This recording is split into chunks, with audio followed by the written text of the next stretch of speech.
चलिए, हम आज की कक्षा को यहीं शुरू करते हैं।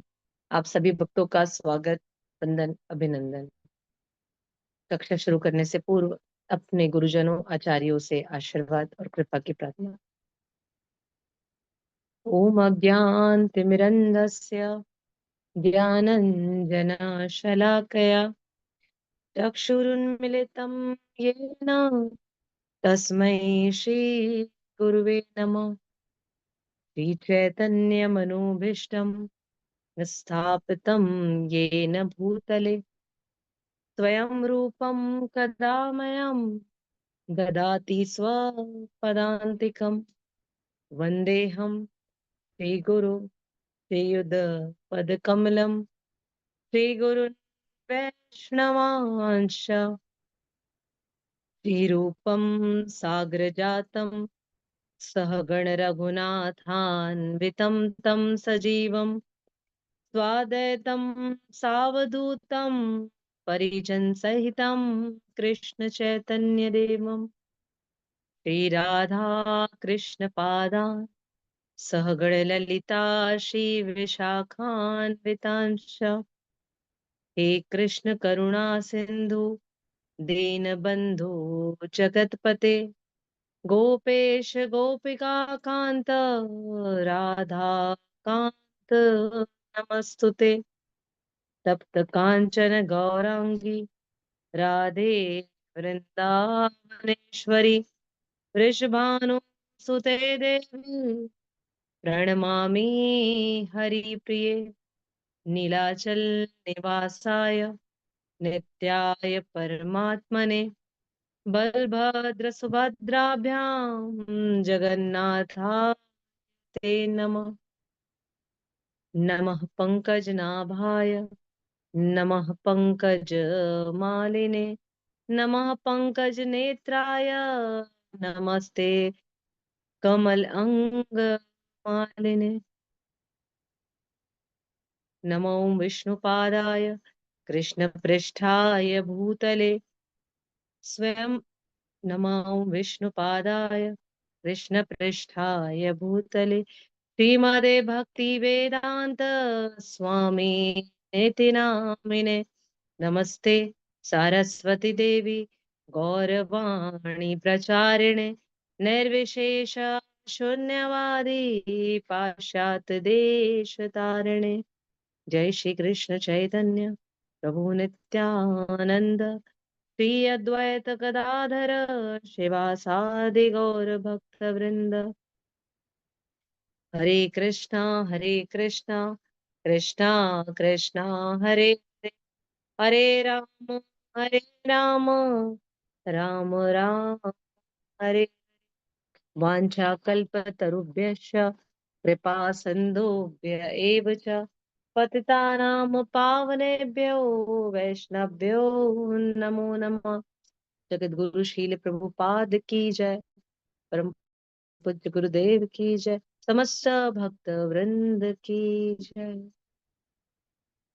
अब सभी भक्तों का स्वागत, वंदन, अभिनंदन पुनः आज की कक्षा में। आज की कक्षा श्रीमद् भगवत गीता की अपने आचार्यों की वाणी श्रील प्रभुपाद के तात्पर्यों से भरी हुई श्रीमद् भगवत गीता के पूरे श्लोक और साथ ही अपने शिक्षा गुरु के माध्यम से इस कार्य को निर्वहन करते हुए आज की हम कक्षा को यही शुरुआत करते हैं। हमने पूर्व की कक्षाओं में बहुत अच्छे से हर चीज जानने का, समझने का पूरा प्रयास किया कि किस प्रकार से हम एक एक श्लोक को बड़ी धीरता के साथ समझ सकते हैं और कैसे दूसरे अध्याय में अर्जुन अपने विचारों को बड़े संशय के साथ सामने में प्रस्तुत कर रहे हैं। जब ऐसा अवसर आता है कि दो मित्र खड़े हों और वो मित्र ने अपनी शरणागति अपने मित्र को गुरु मान कर दे दी हो, अभी भी वो सोच रहा हो कि ठीक है ये मेरा गुरु है, फिर भी मेरा घनिष्ठ मित्र है, लेकिन जो ये बोलेगा मैं कर लूंगा। जब ये संशय एक दो घनिष्ठ मित्रों के बीच में आता है, तब तक वो अपनी शरणागति उसके हृदय में स्वीकार करने में कहीं ना कहीं असमर्थ होता है। इसी वजह से आज अर्जुन, जो कि भगवान का सबसे प्रिय पार्षद है और अनेक अनेक जन्मों से भगवान के साथ में रहते हुए अपने हर कार्यों को इसी भक्ति के साथ, श्रद्धा के साथ निरंतर पूर्ण करते आ रहा है और आने वाले कई युगों में भी ये साथ में होंगे। ऐसा स्वयं भगवान ने भी कई श्लोकों के माध्यम से प्रस्तुत किया है। हमने देखा कि 11 से 30 तक किस प्रकार से शरीर और आत्मा के बारे में हम जानने का प्रयास कर रहे हैं। इसी 11 से 30 तक के अंदर में कुछ सब टॉपिक्स भी आते हैं जो इन सभी श्लोकों को बता रहे हैं। तो उनमें से है आपका 11 से 13 जो है, कृष्ण आत्मा का ज्ञान देते हैं और सामान्य सा उत्तर बताते हैं, सामान्य सा अंतर बता रहे हैं 11 से 13 में, कि भगवान श्री कृष्ण आत्मा का ज्ञान अर्जुन को देते हैं और सामान्य सा अंतर भी बता रहे हैं। 14 और 15 में ये बोल रहे हैं कि इस द्वंद को सहन करो। 16 से 25 में मुक्ति के स्तर पर दृष्टिकोण प्रस्तुत कर रहे हैं। मुक्ति के स्तर पर भगवान अपना दृष्टिकोण प्रस्तुत कर रहे हैं और फिर उसी के भीतर 23 से 25 में पुनः भगवान जो सब टॉपिक है आपका आत्मा के लक्षण को परिलक्षित कर रहे हैं, जिसमें आज हम देखेंगे, कल के भी श्लोकों में हमने देखा कि अब आत्मा के लक्षणों को परिलक्षित भगवान करेंगे और बताएंगे, जिसमें उनके वैदिक आधार पर बताया जा रहा है। ये सब कुछ वैदिक आधार है, ना कि यह इसके भौतिक अंतर या लक्षण परिलक्षित हो रहे हैं। 26 से 28 तक में भगवान अर्जुन को बताते हैं कि आत्मा नहीं है, फिर भी कर्तव्य पालन करना है, क्योंकि ये किसी भी तरीके से शोक करने का कार्य नहीं है। आत्मा निरंतर है, आत्मा नित्य है, इसलिए हमें कर्तव्य पालन करना है और किसी भी तरीके से शोक नहीं करना है। और 29वें श्लोक में भगवान बताते हैं कि आत्मा आश्चर्य है। और 30वें श्लोक में 11 से 30 का अंतिम श्लोक, जहां भगवान अपना निष्कर्ष प्रस्तुत करेंगे। तो यहाँ तक यह इसके सब टॉपिक्स हैं, जिसमें इन श्लोकों को हम बहुत अच्छे से समझने का प्रयास कर सकते हैं कि भगवान और अर्जुन के बीच कैसी वार्तालाप हो रही है और कैसे प्रश्नों को वो यहाँ पर प्रस्तुत कर रहे हैं। आज का हमारा श्लोक है अध्याय 2 गीता का सार, दूसरे अध्याय का 22वां श्लोक।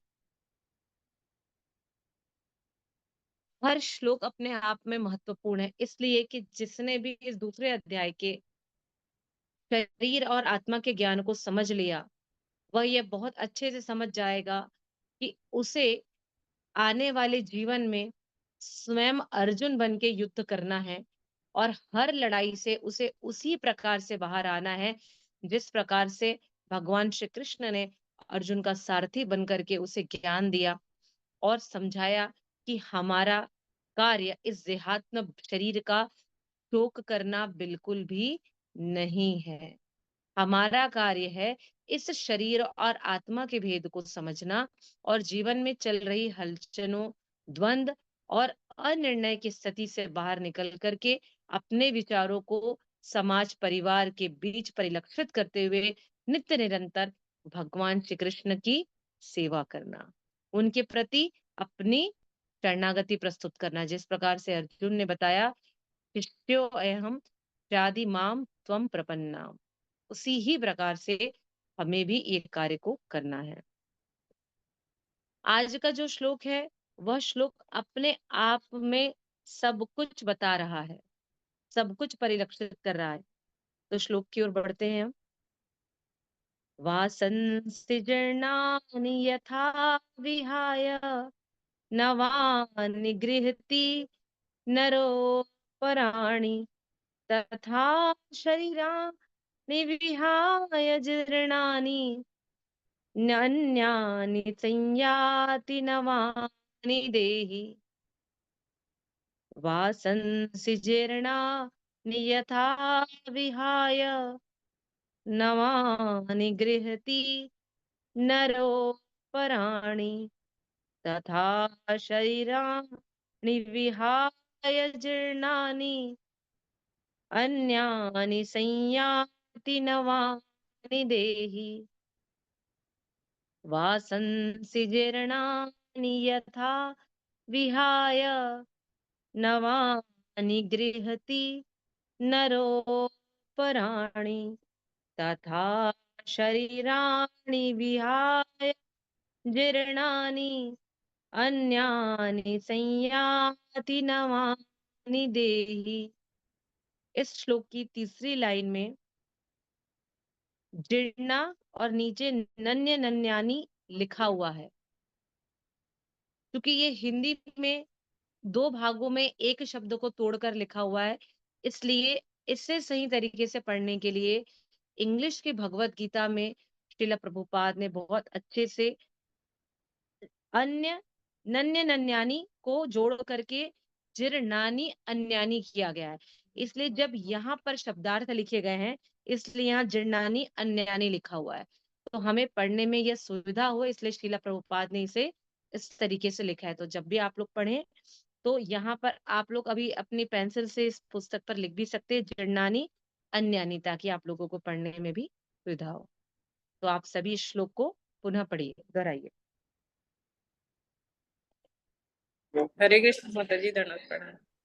हरे कृष्ण माता जी, धन्यवाद। वंशासि जीर्णानि यथा विहाय नवानि गृह्णाति नरोपराणि तथा शरीराणि विहाय जीर्णानि अन्यानि संयाति नवानि देहि।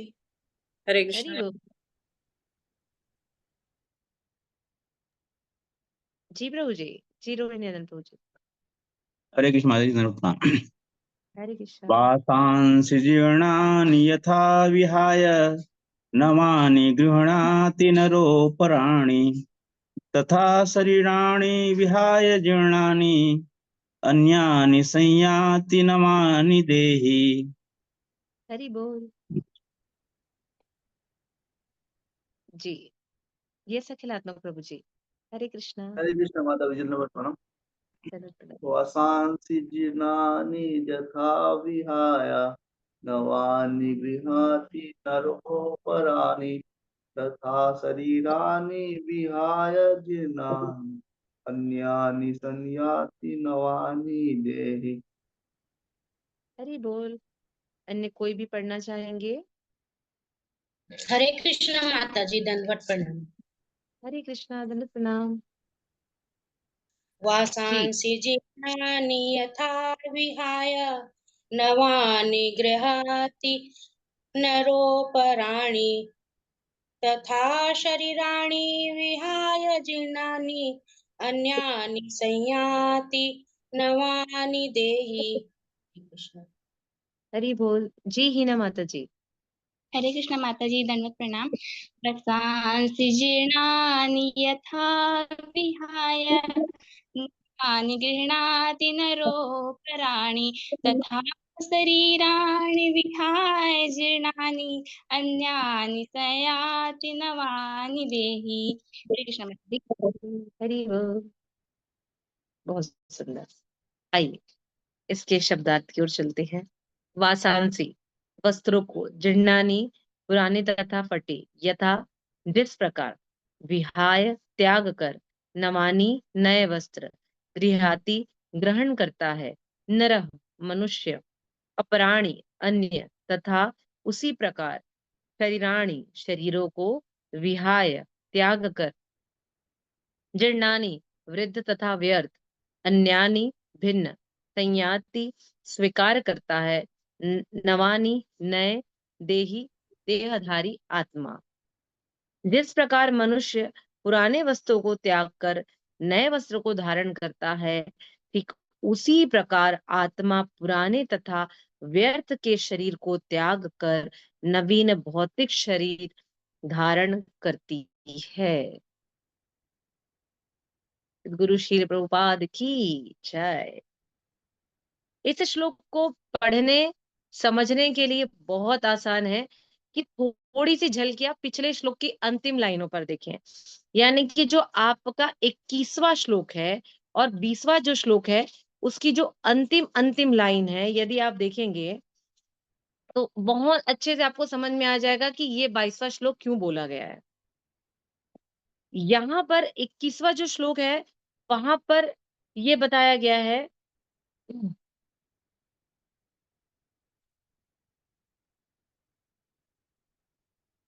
घातयंती हंतिकम, घातयंती हंतिकम, अर्थात यहाँ पर क्या बोल रहे हैं भगवान, हंतिकम अर्थात ये जीवात्मा किसकी हत्या करता है, ये जीव किसकी हत्या करता है जीवात्मा। और इसी के पिछले वाले श्लोक में उन्होंने कहा है कम घातयंती हंतिकम, इन दोनों और न्याय हंतिकम, अगर हम इन दोनों शब्दों को देखते हैं तो हमें ये बात समझ में आती है कि जीवात्मा किसकी हत्या करता है और जीव किसकी हत्या करवाता है। अर्थात यहाँ यही प्रश्न बार बार उठता है कि ये सारी चीजें, ये प्रश्न जो आ रहे हैं पूर्व के श्लोकों में, ये क्यों आ रहे हैं। जहां पर ये प्रश्न किया जा रहा है 21वें श्लोक में कि किस प्रकार जीवात्मा किसकी हत्या करता है, किसकी हत्या करवाता है, अ, और किसकी हत्या करता है और किसकी हत्या करवाता है। न्यायंती और घातयंती दोनों में ही हंती कम है। तो जब हम इस प्रश्नों को देखते हैं तब भगवान आगे क्या कहते हैं, वासंसी जीर्णानि यथा विहाय नवानि गृह्णीति नरोपराणि तथा शरीराणि विहाय जीर्णानि अन्यानि संयान्ति नवानि देहि। इसलिए भगवान यहाँ पर हमें ये समझाने का प्रयास कर रहे हैं कि आप ये अच्छे से समझ लो कि अब हम उस कार्य की ओर आगे बढ़ रहे हैं जहां पर हमें यह समझना है कि ये जो शरीर और आत्मा का जो खेल है ना अर्जुन, इसे बिल्कुल उसी प्रकार से समझ लो जहां पर एक छोटा सा बच्चे को नया कोई खिलौना मिले या नया कोई कपड़ा मिले तो वह अपने उस कपड़े के प्रति बहुत अधिक मोह प्रकट करता है और जो कुछ छोड़ने का वह प्रयास, उसी प्रकार से हम हैं। तो ये जो शरीर है, ये नया शरीर बनाने से पहले, पुराने शरीर को त्याग करने से पहले नए शरीर की ओर अपना चुनाव भी कर लेती है। ये बता रहे हैं यहाँ पर शिला प्रभुपाद। इसलिए यहाँ पर उन्होंने इस बात का बहुत सुंदर उल्लेख भी किया है। हमने इसी श्लोक को समझने के लिए यहाँ पर पूर्व इसी अध्याय के श्लोक पर भी एक चर्चा करेंगे। इसलिए इस 2.22 में भगवान श्री कृष्ण कहते हैं कि अगर ये शरीर नहीं मिलेगा अर्जुन तो क्या होगा, तब नया शरीर मिलेगा ना, तो शोक क्यों कर रहे हो। भगवान क्या बोल रहे हैं अर्जुन को, अरे ये शरीर नहीं मरेगा तब दूसरा शरीर कैसे मिलेगा, तुम परेशान क्यों हो रहे हो। देहिनो अस्मिन यथा देहे कौमारम यौवनम जरा, अर्थात ये जो शरीर का क्रम है ये निरंतर 2.13 ऐसे ही चलता रहेगा। एक छोटे से गर्भ में एक जीव का आना और उसके बाद उस जीव का निरंतर रूपांतरण होते रहना, एक छोटे से गर्भावस्था से शैशवावस्था, बाल्यावस्था, युवावस्था, युवावस्था से प्रौढ़ावस्था, वृद्धावस्था, और फिर वो मृत्यु की ओर आगे बढ़ता है। अंतिम फिर उसी ही कालक्रम में जाता है। देहिनो अस्मिन यथा देहे, तो तुम परेशान क्यों हो रहे हो, जब तक ये मरेगा नहीं तो आएगा कैसे अगला। लेकिन तुम्हें यह भी समझना है कि जैसे हम पुराने वस्त्रों को त्याग कर नए वस्त्रों को का चयन करते हैं, उसी ही प्रकार से हम परमात्मा की अध्यक्षता में सब कुछ करते हैं। ये क्या कर रहे हैं हम, ये कार्य परमात्मा की अध्यक्षता में।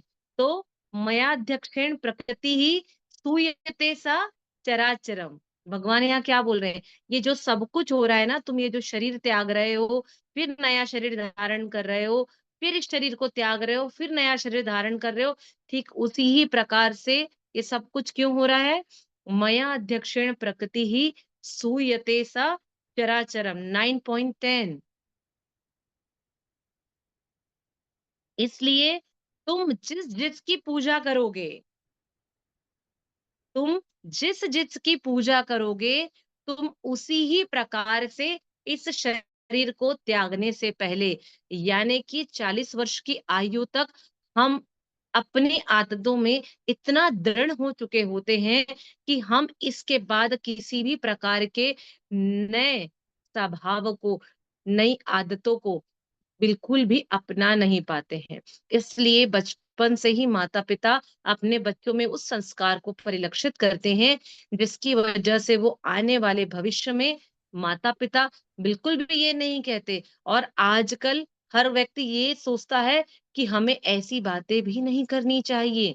इसलिए माँ-बाप ऐसा बिल्कुल भी नहीं कहते हैं कि देखो हमें ऐसी बातें नहीं करनी, लेकिन हर तरीके के संस्कार अपने बच्चे को सिखाते हैं कि हमें किस समय क्या कार्य करना है, किस प्रकार से सदाचार का पालन करना है, कौन से नैतिक मूल्यों के साथ हमें चलना चाहिए, हमें बड़े-छोटों का कैसे संस्कार आदर करना चाहिए। इन संस्कारों से परिवार, माता-पिता, दादा-दादी, नाना-नानी चीज़ों को सिखाते हैं, और 40 वर्ष की आयु तक हमारे आचार्यगण कहते हैं कि हम उस आदतों को अपने अंदर समेट लेते हैं। इसलिए आपने देखा होगा हमारी बहुत सारे एक मुलाकात कृष्ण भक्त के साथ, जिसमें अनेकों अनेक भक्त आए हैं और सब ने अपना कैसा विचार प्रस्तुत किया कि मेरी मम्मी तो पूर्व में ही भगवान शिव की पूजा करती थी, इसलिए मुझे ये भक्ति मिली।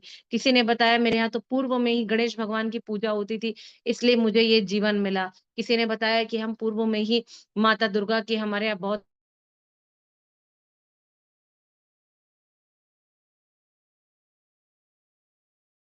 आराधना होती थी, तरह-तरह की घटनाएँ होती थी। सबके जीवन में भक्ति का परिलक्षण है।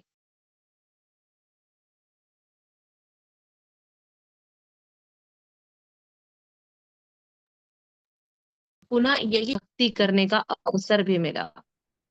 इसलिए कहते हैं कि जब कोई व्यक्ति 100 जन्मों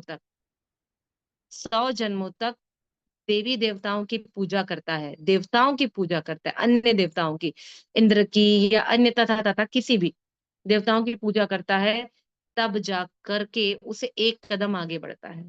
फिर वो 3 जन्मों तक माता दुर्गा की आराधना करता है, 3 जन्मों तक, तब उसे शिव भक्ति मिलती है, हरिहर की भक्ति मिलती है। और जो एक जन्म हरिहर की भक्ति करता है, तब हरिहर कृपा करते हैं, तब उसे यह हरि कृपा प्राप्त होती है। इसलिए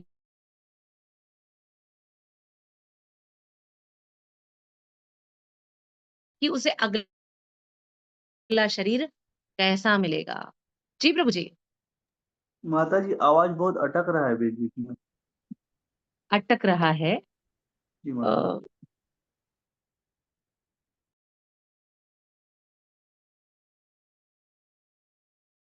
एक, एक मिनट प्रयास करती हूँ थोड़ा सा। क्या हरी बोल, अभी ठीक आ रही है? जी माता जी अभी ठीक है। अभी ठीक है? जी माता जी। ठीक है जी। तो तब जाकर के हम पूरा एक जन्म जब हरि भक्ति करते हैं, तब हमें मिलती है भगवान श्री कृष्ण की भक्ति। तो ये जो जीव है, ये जीव कब स्वीकार करता है? जब वो शिव की भक्ति करता है। लोगों को लगता है कि हमारे लिए ये भगवान श्रेष्ठ है।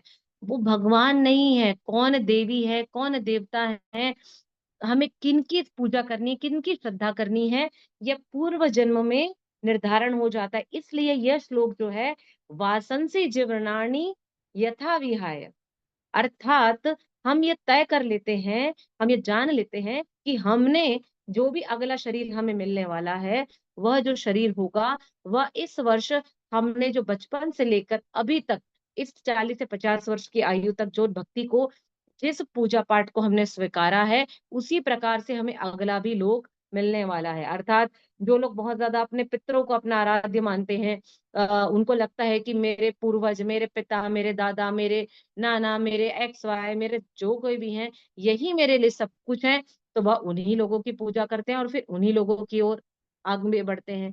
जो लोग सोचते हैं कि हम तंत्र विधि, माया, मोह, तरह तरह के आडंबर में जो लिप्त होते हैं, वह उन्हीं देवी देवताओं की पूजा करके ये सब कुछ कर सकते हैं। इसलिए आप लोग 9.25 वाला श्लोक यदि आप देखेंगे तो आपको समझ में आएगा कि भगवान यहाँ पर क्या बताने का प्रयास कर रहे हैं कि हमें किस तरीके से यान्ति देवव्रता देवांति प्रत्यंति पितृवता भूतानि यन्ति भूतेज्या यान्ति मध्या जीनो अपि माम। अर्थात जो देवताओं की पूजा करते हैं वो देवताओं के बीच में जन्म लेंगे, यानी जिन्होंने जैसे जैसे देवताओं की पूजा स्वीकार करी है, जिनको लगता है कि केवल हम भगवान इंद्र सब कुछ है, गणपति सब कुछ है, जी बिल्कुल गणपति प्रथम पूज्य हैं, गणपति बुद्धि के देवता हैं। स्वयं नरसिंह देव ने उन्हें क्या दिया है, विघ्न विनाशक का नाम दिया है। इसलिए हम जिनकी जिनकी पूजा करेंगे हम उस श्लोक की ओर आगे बढ़ेंगे।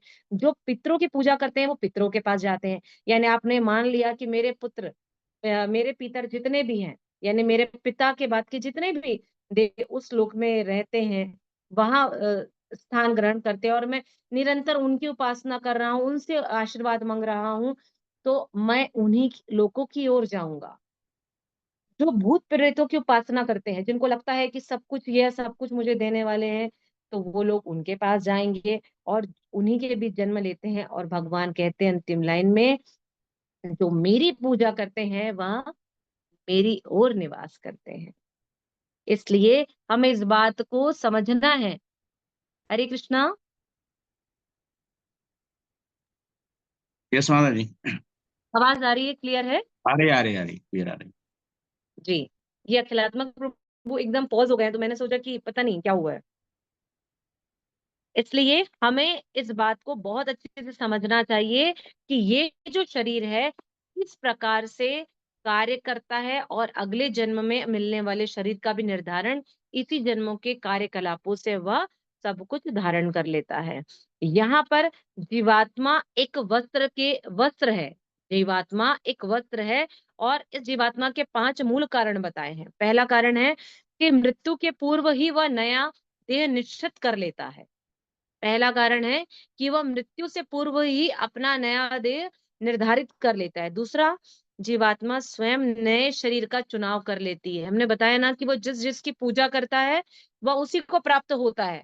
देवताओं की पूजा करे, पितरों की पूजा करे, अन्य किसी देवी की पूजा करे, भूत प्रेतों की पूजा करे और अर्थात भगवान श्री कृष्ण की पूजा करे, यानी जिन्होंने भगवान श्री कृष्ण की भक्ति स्वीकार करी है, वो निश्चित तौर पर अंतिम समय में जब स्वयं यमदूत लेने के लिए आएंगे, विष्णु दूत लेने के लिए आएंगे, तो हमारे गले में पड़ी हुई इस कंठी माला, शरीर के इस 12 अंगों के तिलक को देख करके वो यमदूत हमें प्रणाम करके विष्णु दूतों के साथ जाने की हमें अनुमति प्रदान करेंगे।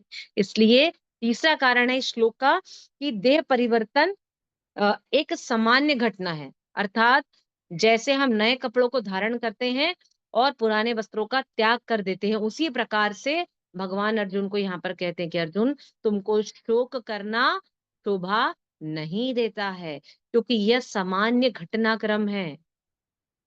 देह की चिकित्सा बिल्कुल कपड़ों को सीने के बरोबर है।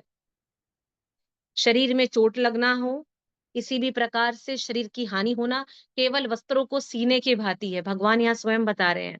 और अंतिम कारण यहाँ क्या बता रहे हैं, देह परिवर्तन में ही कष्ट की अनुभूति होती है। हम जानते हैं कि मृत्यु के समय में हमारा गला चोक हो जाता है, हमें कुछ ही मिनट, कुछ ही सेकंड में पूरे जीवन की रील ऐसे घूम जाती है और इस देह को 40,000 बिच्छुओं के काटने के बराबर दर्द होता है। इसलिए यह एक सामान्य सा घटनाक्रम है, इसलिए इस देह को कष्ट की अनुभूति होती है।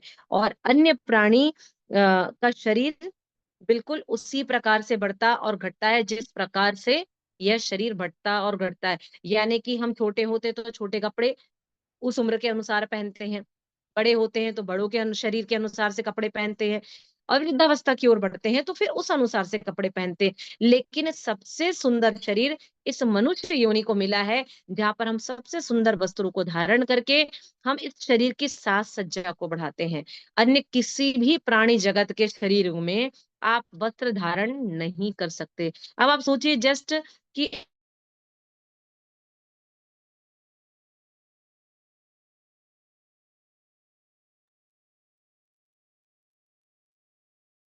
आवाज रुक गई माता जी आपकी फिर से। हरे कृष्णा। ऐसा शरीर दिया ही नहीं है कि वह किसी भी तरीके की वस्तु को धारण कर सके। इसलिए यहाँ पर भगवान बता रहे हैं कि ये मरेंगे तभी तो नया शरीर मिलेगा, बिल्कुल ठीक उसी प्रकार से कि ये मनुष्य शरीर जिस प्रकार से नए शरीर को, नए देह को धारण करता है। तो श्रीला प्रभुपाद यहाँ क्या बता रहे हैं, आइए हम श्रीला प्रभुपाद के तात्पर्य को बड़े धैर्यता के साथ पढ़ते हैं और समझने का प्रयास करते हैं। जगत गुरु श्रीला प्रभुपाद की जय। कोई इन तात्पर्यों को पढ़ना चाहेगा तो बिल्कुल 3-4 पैराग्राफ है, हम फटाफट पढ़ सकते हैं। जी माता जी। हरे कृष्ण। हरे कृष्ण पढ़िए। तात्पर्य। अणु आत्मा द्वारा शरीर का परिवर्तन एक स्वीकृत तथ्य है। आधुनिक विज्ञानीय जन तक जो आत्मा को अस्तित्व पर विश्वास नहीं करते, पर साथ ही हृदय से शक्ति साधन की व्याख्या भी नहीं कर पाते, उन परिवर्तनों की को स्वीकार करने को बाध्य है। जो बाल्यकाल से कौमारावस्था और फिर तरुणावस्था तथा वृद्धावस्था में होते रहते हैं, वृद्धावस्था से यही परिवर्तन दूसरे शरीर में स्थानांतरित हो जाते। उसको उसकी व्याख्या एक पिछले श्लोक में 2.13 को जो जो जा चुकी है। अणु अरे आत्मा का एक मिनट, एक मिनट। देखिए यहाँ पर शिला प्रभुपाद ने क्या बताया कि 2.13 यानी कि देहिनो अस्मिन् यथा देहे कौमारम यौवनम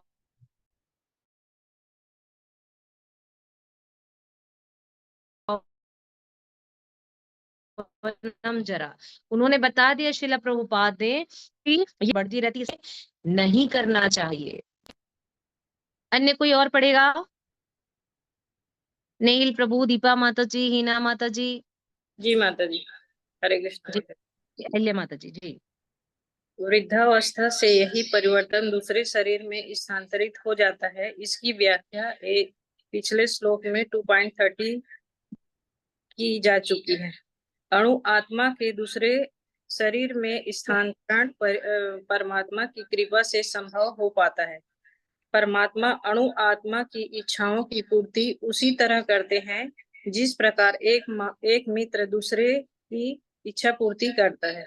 मांडूक तथा श्वेताश्वर उपनिषद में आत्मा तथा परमात्मा की उपमा दो मित्र पक्षियों से करता है की गई है जो एक ही वृक्ष पर बैठे हैं। कि इनमें से एक पक्षी मतलब अणु आत्मा वृक्ष के फल को खा रहा है और दूसरा पक्षी कृष्ण अपने मित्र को देख रहा है।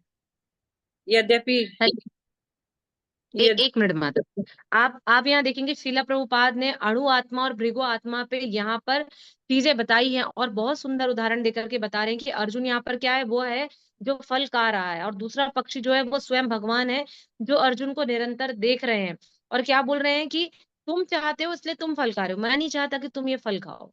और मैं जो बोल रहा हूँ कि यदि तुम्हें ये खाना है तो तुम इसकी किसी भी प्रकार से इच्छा मत करो कि ये फल कल खत्म हो जाएगा तो तुम्हें दोबारा मिलेगा कि नहीं मिलेगा। श्रीला प्रभुपाद यहाँ पर हमें बहुत अच्छे से उदाहरण देके समझाने का प्रयास कर रहे हैं कि दोनों के गुण भी समान है।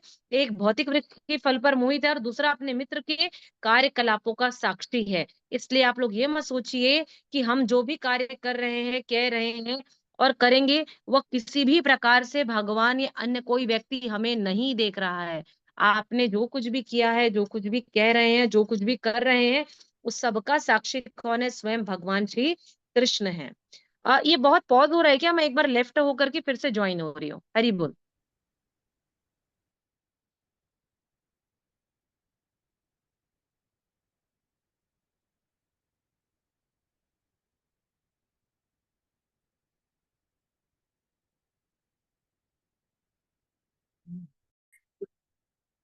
अपने मित्र के कार्यकलापों का साक्षी मात्र है।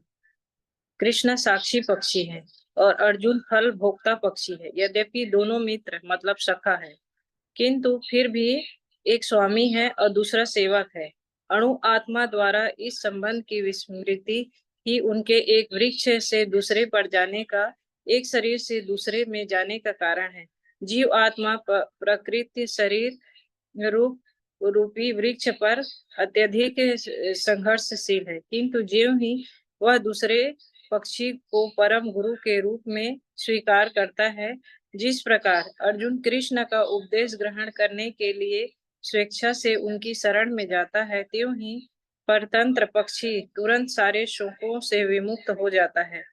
मुंडक उपनिषद 3.1.2 तथा श्वेताश्वर उपनिषद 4.7 समान रूप से इसकी पुष्टि करते हैं।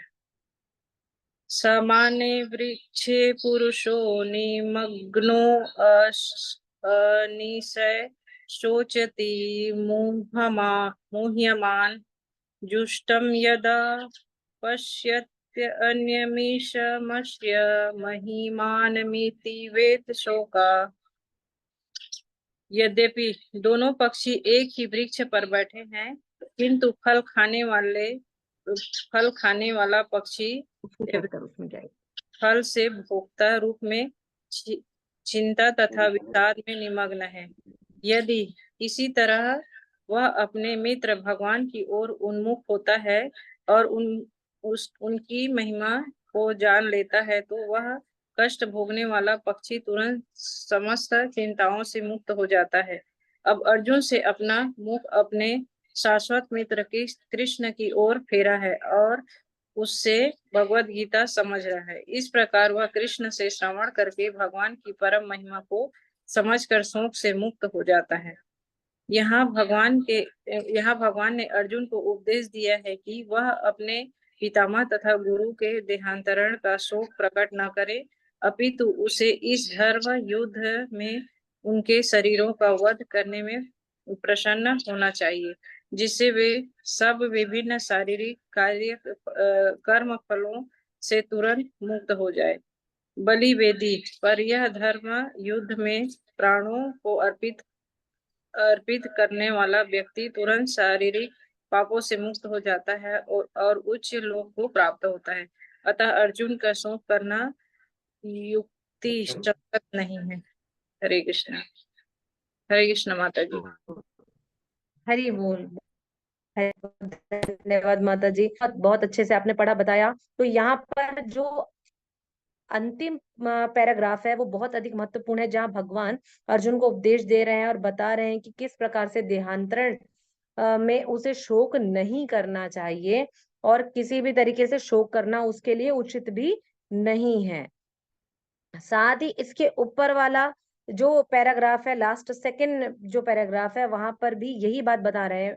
स्वयं शिला प्रभुपाद कह रहे हैं तात्पर्य में कि यदि किसी तरह वह अपने मित्र भगवान की ओर उन्मुख होता तो उनकी महिमा को जान लेता कि वह कष्ट भोगने वाला पक्षी तुरंत समझ चिंताओं से मुक्त हो जाएगा। इसलिए हमें ये बात समझना चाहिए कि जब हम स्वयं भगवान के श्री चरणों में अपनी शरणागति प्रस्तुत करते हैं, हम भगवान के निरंतर हरिनाम को स्वीकार करते हैं, का हरि नाम लेते हैं, हरे कृष्ण कृष्ण कृष्ण हरे हरे, हरे राम राम राम हरे हरे। जिस प्रकार ये हरि नाम की वाणी को जब हम भगवान के श्री चरणों में निश्चिंत ध्यान मग्न होकर के अर्पण करते हैं, तो इस देहांतर के बदलाव में किसी भी प्रकार की अनुभूति हमें नहीं होती है।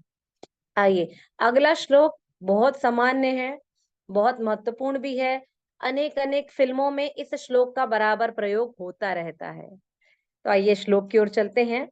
दूसरा अध्याय 2 और 23वां श्लोक। नैनम छिन्नन्ति शस्त्राणि नैनम दहति पावक न चैनम क्लेदन्त्यापो न शोष्यति मारुत। नैनम छिन्नन्ति शस्त्राणि नैनम दहति पावक न चैनम क्लेदन्त्यापो न शोष्यति मारुत। नैनम छिन्नन्ति शस्त्राणि नैनम दहति पावक न चैनम क्लेदन्त्यापो न शोष्यति मारुत। आइए आप सब इस श्लोक को पढ़े। जी जोगनी माता जी।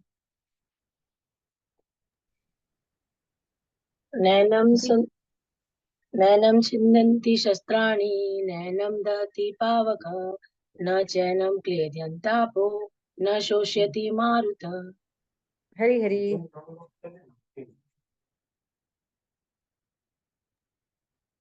जी अहिल्या माता जी। हरे कृष्ण माता जी। हरे कृष्णा। नयति शस्त्राणि नैनं दहति पावक न चैनं क्लेदं तापो न शोष्यति मारुतः। हरे कृष्ण। माता जी चली गई लगे।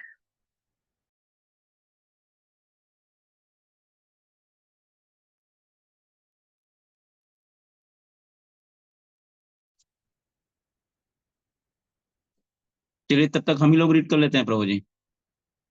मैं पढ़ता हूँ। नैनं छिन्दन्ति शस्त्राणि नैनं दहति पावकः न चैनं क्लेदयन्त्यापो न शोष्यति मारुतः।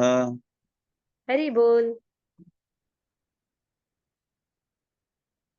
जी और कृष्ण माता कोई? जी। हरे बोल। हरे कृष्णा। हरे कृष्ण माता जी। नैनं छिद्यन्ति शस्त्राणि नैनं दोहति पावकः न चैनं क्लेदयन्त अपि न शोषयति मारुतः। हरि हरि। हरि हरि। यहाँ आइए शब्द जी हिना माता जी। हरे कृष्ण माता जी, दंडवत प्रणाम। नैनम छिन्दन्ति प्राणी नैनम दहति पावकः न चैनम क्लेदयन्तापो न शोष्यति मारुतः। हरे कृष्ण माता जी। हरि बोल। जय जय। आइए ये शब्दार्थ की ओर हम आगे बढ़ते हैं। न कभी नहीं, एनम इस आत्मा को, छिन्दन्ति खंड खंड कर सकते हैं, शस्त्राणी हथियार, न कभी नहीं, एनम इस आत्मा को, दहती जला सकता है, पावका अग्नि, न कभी नहीं, च भी, एनम इस आत्मा को, क्लेदंती भिगो सकता है, आपह जल, न कभी नहीं, शोष्यति सुखा सकता है, मारुतः वायु। भगवान कहते हैं यह आत्मा ना तो कभी किसी शस्त्र के द्वारा खंड खंड किया जा सकता है, न अग्नि के द्वारा जलाया जा सकता है, न जल द्वारा भिगोया जा सकता है, और ना ही वायु के द्वारा सुखाया जा सकता है। बहुत अच्छे से यहाँ पर मायावाद का खंडन किया जा रहा है, जहां पर लोग ये कहते हैं, श्रील प्रभुपाद बहुत सुंदर अपने तात्पर्यों में इतना सुंदर वर्णन किया है कि यहाँ पर भगवान ने स्वयं उस मायावाद का खंडन कर दिया है, जहां लोग बताते हैं कि हम जा करके इस तेज प्रकाश में विलीन हो जाएंगे, भगवान निराकार है, भगवान कुछ नहीं है। तो इस श्लोक के माध्यम से हम ये समझ सकते हैं कि जीवात्मा आत्मा का क्या संबंध है, और यह जो जीवात्मा है वह ना ही किसी प्रकार से मरती है, ना जलती है, ना सुखाई जाती है, और ना ही पानी के द्वारा भिगोई जाती है। जिस प्रकार यह शरीर आत्मा रूपी अपने इस देह का त्याग करता है, नए वस्त्र को धारण करता है, तो यह आत्मा वहीं स्थिर होती है, और वह आत्मा जब स्थिर होती है तो उसे लेने के लिए लोकों से उनके पार्षद आते हैं, और उसके बाद वह उन्हें लेकर के जाते हैं, इसलिए आत्मा स्थिर हो जाती है। तो ऐसा नहीं कि आत्मा कहीं पे भी तुरंत निकल गई है और वो ऐसे एक ज्योति प्रकाश दिखाई देता है और जा रही है, ऐसा बिल्कुल कुछ नहीं होता है। अगर आत्मा शरीर से निकल गई है तो वो वहीं आसपास भटकती है, क्रियाकलाप पूर्ण होने के बाद, कर्मकांड पूर्ण होने के बाद उसे लेने के लिए विष्णु दूत आते हैं, और तत्पश्चात आत्मा का यहाँ से जाना होता है उसके कर्मों के आधार पर। इसलिए ये चीजें यहाँ पर बताई गई हैं। तो यहाँ पर सबसे पहला है जो 4 प्रकार के निषेध बता दिए गए हैं, वो 4 प्रकार के निषेध यह है कि आत्मा यानी जीवात्मा को नष्ट नहीं किया जा सकता। यहाँ आत्मा के गुण बताए जा रहे हैं और 4 प्रकार के निषेध कार्य भी हैं, यानी ये दोनों चीजें हैं। आप अंतर बहुत अच्छे से बता सकते हैं यहाँ पर कि जीवात्मा को नष्ट नहीं किया जा सकता, ना ही इसे सुखाया जा सकता है, ना इसे जलाया जा सकता है, ना इसे भिगोया जा सकता है, और ना ही इसे और ना ही इसे शस्त्रों के द्वारा खंड खंड किया जा सकता है। ये सब निषेध कार्य है और यही आत्मा का गुण है। तो भगवान से विमुख होकर जब जीवात्मा किसी मायावाद की ओर बढ़ती है और ये मान लेती है कि भगवान श्री कृष्ण परम तत्व नहीं है, भगवान श्री कृष्ण ही मेरे आराध्य है, ईश्वर नहीं। अगर हम यह नहीं सोच पाते हैं और अन्य अन्य देवी देवताओं की पूजा करते हैं, जैसे श्रील प्रभुपाद ने पिछले श्लोकों में हमें बताया कि ये जो सारी प्रकृति है, मया अध्यक्षिण प्रकृति ही सूयते सचराचरम, यदि हम इस बात को नहीं मानते और ये मान लेते कि हमारा जीवन, हमें यह सब कुछ जो मिला है किसी नाद के द्वारा, यह सब कुछ इस ब्रह्मांड से आया है, बिल्कुल भी ऐसा नहीं है। तब आपको श्रीमद् भगवतम के दूसरे स्कंद में जो सृष्टि का प्रलय है उसे समझने के लिए आपको पढ़ना पड़ेगा कि सृष्टि की उत्पत्ति कैसे हुई है, किस प्रकार से आत्मा जीवात्मा का संबंध है। उसी जीवात्मा आत्मा के संबंध को यहाँ पर इस श्रीमद् भगवत गीता के माध्यम से भगवान ने स्वयं बताया है। और वराह पुराण में भी यह बताया गया है, स्वयं प्रभुपाद कहते हैं कि जीवात्मा भगवान का भिन्न अंश है और जीवात्मा एक छोटी सी अणु आत्मा है। जैसे कि कल की कक्षाओं में बताया गया था कि ये जो जीवात्मा है अणु आत्मा है और परमात्मा भृगु आत्मा है। तो हम इतने से हैं, इतने से, एकदम छोटे से, और भगवान बृहद बृहद बृहद बृहद बृहद, जिनका आदि है ना अंत है। इसलिए ब्रह्मा जी ने ब्रह्म संहिता में कहा है ना, ईश्वरा परमः कृष्णा सच्चिदानंद विग्रह आदि अनादि गोविंदम सर्व कारण कारणम। इसलिए इस जीवात्मा का किसी भी प्रकार से कुछ भी नहीं हो सकता। यानी ये देह को त्याग दिया, नए देह की तैयारी कर रही है, तो वो आत्मा वहां स्टेबल रहेगी अपने कर्मों के अनुसार, कोई लेने आएगा। जिस प्रकार से हमें एक स्थान से दूसरे स्थान जाने के लिए यदि हम कार में बैठते हैं, हम गाड़ी में बैठते हैं, तो एक ड्राइवर की आवश्यकता होती है। तब वो ड्राइवर हमें एक स्थान से दूसरे स्थान लेकर के जाता है, हमारे गंतव्य तक हमको पहुंचाता है। ठीक उसी ही प्रकार से ये शरीर भी एक स्थान से दूसरे स्थान जाने के लिए अपने कर्मों के अनुसार उस जगह तक पहुंचने के लिए उन पार्षदों के द्वारा लेकर जाई जाती है। इसलिए श्रील प्रभुपाद यहाँ पर कह रहे हैं और बता रहे हैं, श्रील प्रभुपाद कहते हैं कि सारे हथियार ताकतवर आग्नेय अस्त्र, वर्षा के अस्त्र, चक्रवात आदि आत्मा को मारने में असमर्थ हैं। ऐसा प्रतीत होता है कि आधुनिक आग्नेय शास्त्रों के अतिरिक्त मिट्टी, जल, वायु, आकाश आदि के भी अनेक प्रकार के हथियार होते हैं। यहाँ तक कि आधुनिक युग के नाभिकीय हथियारों की गणना भी आग्नेयास्त्रों में की जाती है, किंतु पूर्व काल में भी पार्थिव तत्वों से बने हुए हथियार होते थे। आग्नेयास्त्रों का सामना जल के यानी वरुण के हथियारों से किया जाता है, जो आधुनिक विज्ञान के लिए अज्ञात है। आधुनिक विज्ञान के चक्रवात हथियारों का भी पता नहीं है। जो भी हो, आत्मा को ना तो खंड किया जा सकता है, ना विखंड किया जा सकता है। किसी भी वैज्ञानिक हथियारों से ना ही उसका संहार किया जा सकता है, चाहे उसकी संख्या कितनी भी हो जाए। भगवान क्या बोल रहे श्रील प्रभुपाद कि आत्मा को खंड खंड नहीं किया जा सकता, चाहे उसकी संख्या संहार करने के बाद कितनी भी हो जाए। यानी कि आत्मा को आप काट दोगे तो इसका मतलब ये नहीं है कि बोले एक नई आत्मा उसके अंदर प्रविष्ट कर गई, नहीं। जिस प्रकार से छिपकली की पूंछ यदि कट जाती है तो उसकी जो आत्मा है उसके मूल शरीर में होती है और कुछ समय तक उसकी चेतना उस कटी हुई पूंछ में होती है, इसलिए वह थोड़े समय तक तड़पती है, बिलकती है और उसके बाद अपने उस शरीर का, उस पूंछ का यानी उस देह का त्याग वो कर देती है। उसी प्रकार से यदि इस आत्मा का खंडन कर दिया जाए, खंड खंड भी कर दिया जाए, तो जो मूल चेतना है, मूल आत्मा है, वो एज इट इज रहेगी, उसका कभी भी विनाश नहीं होगा। मायावादी इसकी व्याख्या नहीं करते। जीव किस प्रकार अपने अज्ञान के कारण क्षमा कि मायावादी इसकी व्याख्या नहीं कर सकते हैं कि किस प्रकार अपने अज्ञान के कारण उत्पन्न हुआ, तत्पश्चात माया की शक्ति से आवृत हो गया है। ना ही आदि परमात्मा से जीवों को विलग कर पाना संभव था। प्रत्युत में सारे जीव परमात्मा से विलग हुए अंश है, चूंकि वे सभी सनातन अणु आत्मा है। यानी कि हम कौन है, श्रील प्रभुपाद बता रहे हैं, हम सब अणु आत्मा है। अतः माया के द्वारा आवृत होने की प्रवृत्ति स्वाभाविक है। इसलिए हमारे आसपास इस मायावाद की भ्रम हम पर हावी हो जाता है। इस दुर्ग में हम रहते हैं, इसलिए इस भवसागर में हम मायावाद से आच्छादित हो जाते हैं। इस तरह वे भगवान की संगति से पृथक हो जाते हैं। जिस प्रकार अग्नि से स्फुरलिंग अग्नि से विलक होते ही बुझ जाता है, यद्यपि इन दोनों के गुण भी समान है।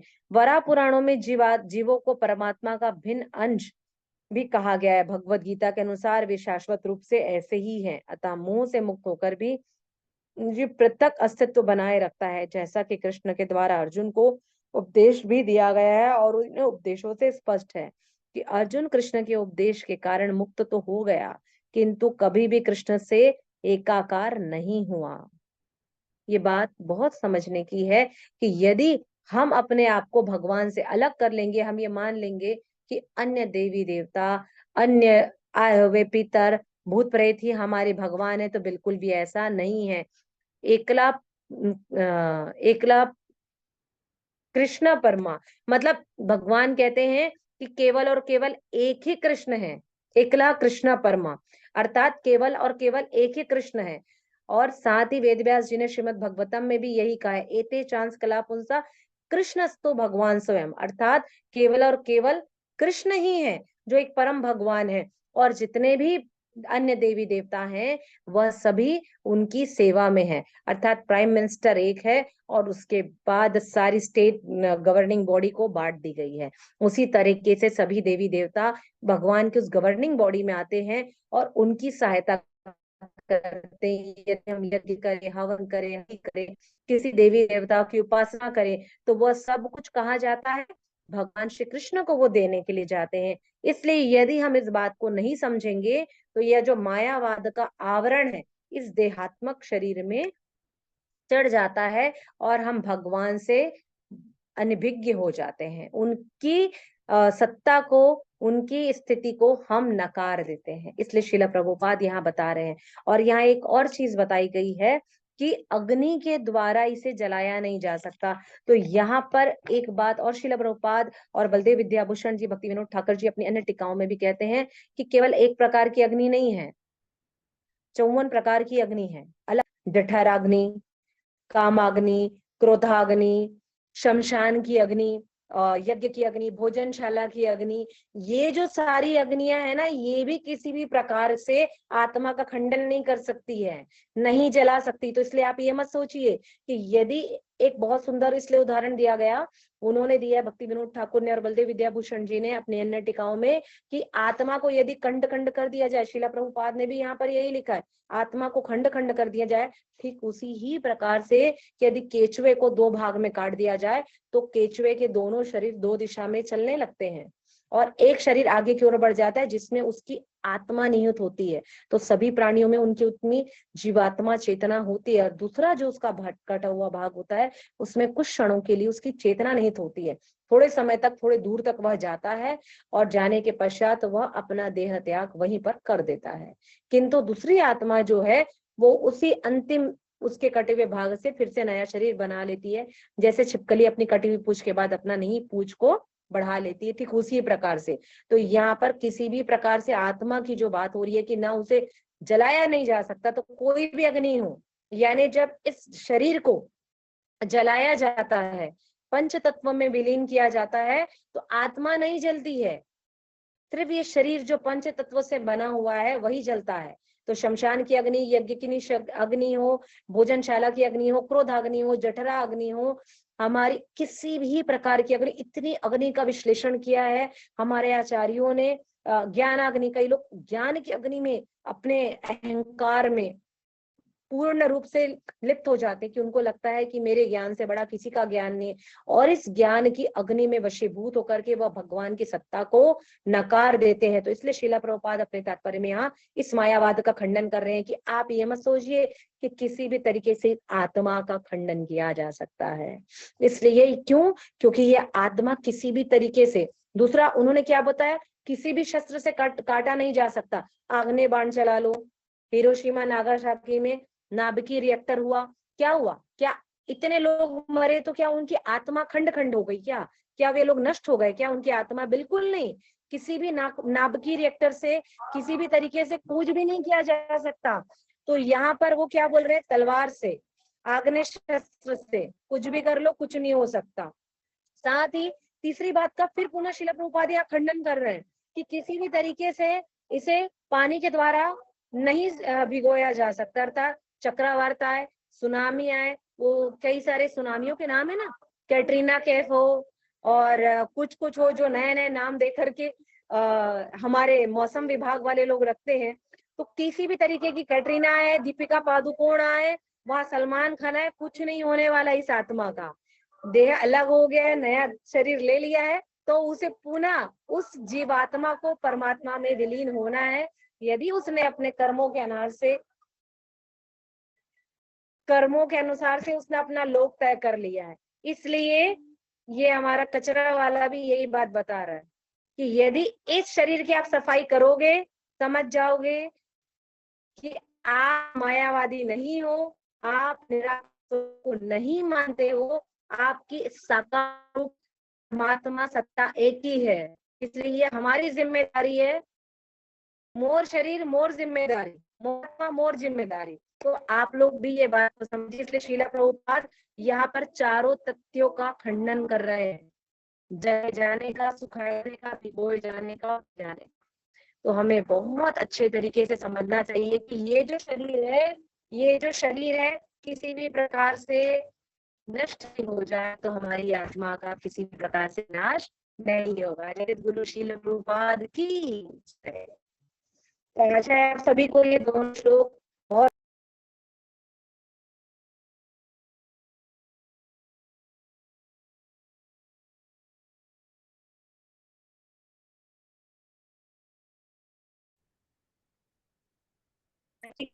माता जी आएंगे जी में पूरा आज। अभी आत्मा क्लासेस लूं, कक्षा लूं, ये तो बहुत इशू होता है। पता नहीं क्यों इशू होता है, मुझे नहीं पता। हो सकता है ये भी भगवान की सत्ता का एक लक्षण हो, इसलिए ये अपनी स्थिति में भगवान बताते हैं कि मैं आपके साथ हूँ। श्रील प्रभुपाद कहते हैं चिंता मत करो, मैं साथ। तो बहुत बहुत धन्यवाद हमारे श्रील प्रभुपाद का, जिन्होंने मुझे अवसर दिया ये सब कुछ बोलने का। धन्यवाद हमारे परम पूज्य मेरे शिक्षा गुरु हिज ग्रेस धमाल कृष्ण प्रभु जी का, मेरे गुरुदेव का, जिन्होंने इस अवसरों को दिया और अपनी बात कहने का हमने खड़ी हो पाई। हरे कृष्णा। तो बिल्कुल नहीं सकते।